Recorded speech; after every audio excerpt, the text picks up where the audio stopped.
Welcome back. You're watching RT International. Now, EU lawmakers in Strasbourg have voted in a non-binding resolution to recognize Palestine as a state, and it's part of a sweeping European drive towards recognition.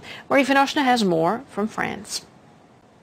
The result didn't come as a surprise, but rather became a continuation of a recent tendency of Europe backing up Palestine. We also saw a number of non-binding votes on the matter by British, Irish, Spanish, French parliaments. And I have to emphasize that we are now talking here about non-binding resolutions, those that have no status of a law, but still many agree that that demonstrates Europe's frustration over a protracted conflict in the region, Europe's impatience over the peace being installed in the region, and also Europe's frustration and anger with Israel. We've seen dramatic escalation of the violence in the region, and I have to say that what we've seen proves that the international community was not very happy with how Israel was dealing with this situation.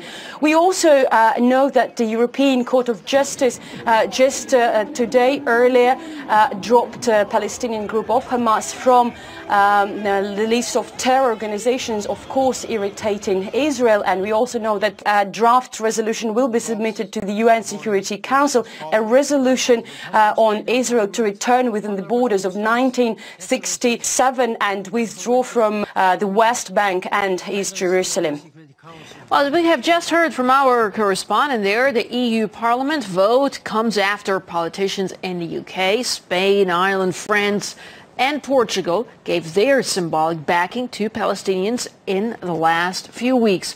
Meantime, Israel has urged the European Court of Justice to reverse its decision to take Hamas off the terrorist blacklist.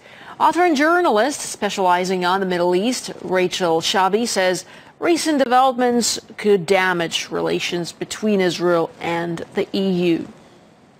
It's not as though Palestinians are going to wake up tomorrow and find that there is no Israeli occupation in the West Bank and East Jerusalem, but it is very significant leverage and support given to Palestinians. The state of relations between the EU and Israel are already fractured. EU seems to have slowly but surely changed tack in its approach to Israel, certainly since the breakdown of US-brokered negotiations between Israel and the Palestinians, which collapsed in April, and then of course the Israeli 50-day assault into Gaza, which reduced it to rubble, and Israel's continued and accelerating settlements, expansion and tensions in Jerusalem, all of which have combined to make Europe reconsider its approach and its position to the long-standing conflict between Israel and the Palestinians.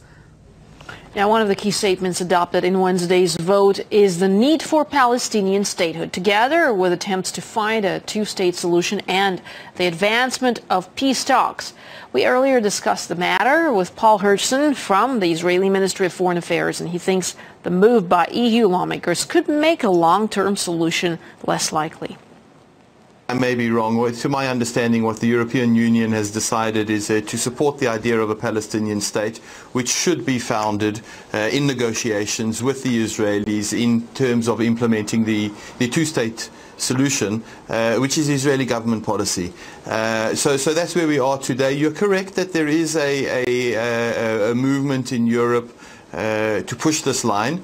The truth of the matter is that we don't have a difference of opinion on substance, but we do have a very real difference of opinion on process with some of the players, in that we believe that they are making conflict resolution far more difficult by encouraging the Palestinians not to return to the negotiating table. But other than that, we don't have a substantive difference with what we're seeing in Europe.